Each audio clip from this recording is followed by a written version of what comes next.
Convener मुशायरा Shahid Siraj साहब, आप भी अलीगरियन हैं और इन्हीं की बदौलत आज का ये प्रोग्राम जिसको आप लोग सुन रहे हैं, ये इन्हीं की देन है कि इनकी कोशिशों, इनकी मेहनतों से ही ये अमली जामा पहनाया जा चुका। और इस के अध्यक्ष सिराजुद्दीन खान एडवोकेट, इनके वालिद साहब हैं, इसके अध्यक्ष हैं, और इसी तरीके से सचिव हैं इसरार साहब। अब मैं इस शेर के साथ शाहिद सिराज साहब को बुलाना चाहता हूँ कि चलना है चल पड़ो निकल आएंगे रास्ते, चलना है चल पड़ो निकल आएंगे रास्ते, आंधी किसी के नक्शे कदम देखती नहीं। शाहिद सिराज साहब। अस्सलाम वालेकुम रहमतुल्लाहि बरकातहू। आज का ये प्रोग्राम बढ़िया में आयोजित सर सैयद अहमद खान के नाम पर है। आप सभी आए हुए हजरात का मैं तहे दिल से इस्तकबाल करता हूँ और शुक्रिया अदा करता हूँ जो हमारे बड़े भाई, जो भी लोग यहाँ पर हमारे दावतनामे पर पहुँचे हैं, मैं उनको दिल की गहराइयों से इस्तकबाल करता हूँ। हाज़रीन महफिल, आज ये प्रोग्राम एक ऐसे शख्स के नाम पर है जो हिंदुस्तान नहीं पूरे दुनिया में उसका नाम रोशन है, सर सैयद अहमद खान। ये किसी की यौम पैदाइश नहीं है, यह एक तहरीक को याद करने का दिन है। हजारों साल नरगिस अपनी बेनूरी पे रोती है, बड़ी मुश्किल से होता है चमन में दीदार। हाज़रीन महफिल, 1817 से 1898 का सफ़र अभी हमारे बड़े भाइयों ने बहुत ही अच्छे तरीके से किया। वक्त बहुत कम है, मैं मौजू पे आता हूँ। सर सैयद अहमद खान भारत के एक बहुत बड़े समाज सुधारक थे। आपकी पैदाइश 1817 में दिल्ली में हुई। आपकी तालीम शुरू में आपकी वालिदा की सरपरस्ती में हुई थी। आपके वालिद जनाब मोहम्मद मुत्तकी एक बहुत बड़े तालीमी घराने से ताल्लुक़ रखते थे। आपके दादा नाना सभी एक अच्छे ओहदों पर फाइज थे। मुग़ल सल्तनत से लेकर ईस्ट इंडिया कंपनी के तमाम ओहदों पर आपके लोग अच्छे अच्छे ओहदों पर फाइज थे, जिसका फ़ायदा आपको आपकी ज़िंदगी में पड़ा। आपकी माँ तज़ीमुन्निसा ने आपकी ज़िंदगी में एक अहम रोल अदा किया। आप कई ज़ुबानों के माहिर थे, जिसमें Urdu, Persian, English, Hindi, Sanskrit, English, Hindi. आपके भाई ने उर्दू में पहला प्रिंटिंग प्रेस इस्टेब्लिश किया। उर्दू ज़ुबान में सैयदुल अकबर जारी किया। आपने कुछ दिन तक तिब की तालीम हासिल की, लेकिन तिब की तालीम मुकम्मल नहीं हो सकी। आपके वालिद के इंतकाल के बाद मासी हालात बहुत ख़राब हो गई। आपने प्राइवेट तालीम हासिल रखा। आपने अपने भाई के साथ उर्दू अखबार में ऑडिटर का भी काम किया। सर सैयद अहमद खान ने कभी हिम्मत नहीं हारी। आपने फैसला किया कि इंग्लिश सिविल सर्विस से वकालत की तालीम, ग्रेजुएट लॉ एंड जुडिशरी में आपको तालीम हासिल हुई। आपने पहली नौकरी क्लर्क से शुरू और तरक्की आपकी मुंशी तक हुई। उस ज़माने में वो मुंशी एक अहम मुकाम था। आपके ब्रिटिश अफसरों से अच्छे ताल्लुकात थे। हिंदुस्तान की तारीख में 1857 की गदर एक अहम मुकाम है। आज़ादी पाने की ख्वाहिश हुई जो ब्रिटिश सरकार के लिए सिरदर्द बनकर उनके सामने खड़ी हुई। उस वक्त आप असेसमेंट अफसर बिजनौर में तैनात थे।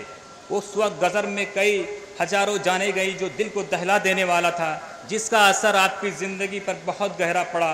उस वक्त मुस्लिम समाज सुधारक अब्दुल लतीफ़ साहब ने एक तहरीक शुरू किया, जिसका नाम मोहम्मद लिटरेसी सोसाइटी बंगाल में स्थापित हुई। उसके बाद सर सैयद अहमद खान ने मोहम्मदन एंग्लो ओरिएंटल कॉलेज की स्थापना 1885 में किया। आपने उस वक्त एक पौधा लगाने का बीड़ा उठाया जब हिंदुस्तान में तालीम का गिना चुना इदारा था। आपके अंदर तालीम हासिल करने का जज्बा था। उस वक्त की तरफ तवज्जो दिलाना चाहता हूँ। अगर आपके अंदर कोई काम करने की तमन्ना, अगर किसी इंसान के अंदर कोई काम करने की तमन्ना हो तो उसको उम्र आड़े नहीं आती है। इस बात का हमारे सर सैयद अहमद खान ने बहुत ही बाखूबी अंजाम दिया है। उन्होंने कहा है कि मुस्लिम कौम की तरक्की बिना तालीम हासिल करने से नहीं हो सकती।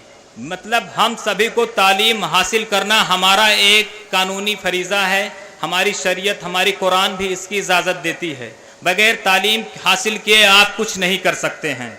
आपने एक हाथ में कुरान लिया तो दूसरे हाथ में साइंस लिया, जिससे इस बात की तरफ तवज्जो जाता है कि आपने एक मॉडर्न हिंदुस्तान को बनाने की ख्वाहिश की। आपके ख्वाबों की तामीर हुई, जिसमें आपका एक एक खुद कतरा बहा, जो आज हिंदुस्तान ही नहीं बाहर के मुल्कों में फैला है, जिसका नाम अलीगढ़ मुस्लिम यूनिवर्सिटी है, जो 1920 में सेंट्रल यूनिवर्सिटी बनी। आपने तालीम के सभी कौमों के लिए आम कर दिया।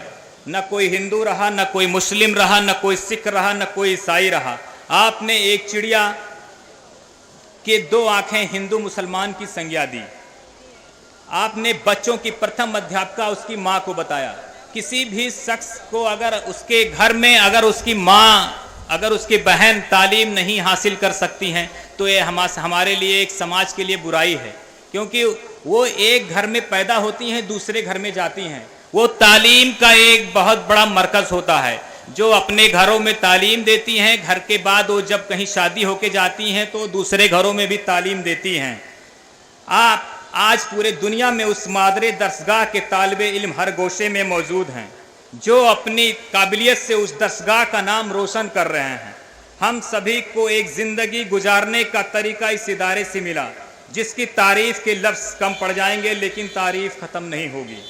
आज के इस मौजूदा दौर में हम सभी को अपने आने वाली मुस्तकबिल के पीढ़ियों के बारे में सोचना होगा, उनके ख्वाबों की तामीर करनी होगी। एक शख्स के तालीम हासिल करने लेक से इस मुआशरे की तरक्की नहीं हो सकती।